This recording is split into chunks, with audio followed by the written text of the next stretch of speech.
هذا اليوم ما بك.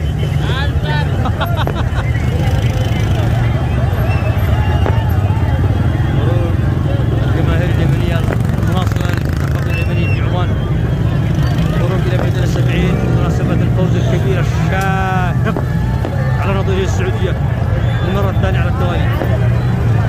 ألف ألف ألف ألف مبروك من ميدان السبعين إلى المنتخب اليمني في ضغار عمان. ألف ألف مبروك من أعماق قلوبنا، والله بيطلقونا والله. شاهد فرحة جمهوركم، شاهد فرحة الجمهور، شاهد الشعب اليمني ميدان السبعين، فرحة لا توصف.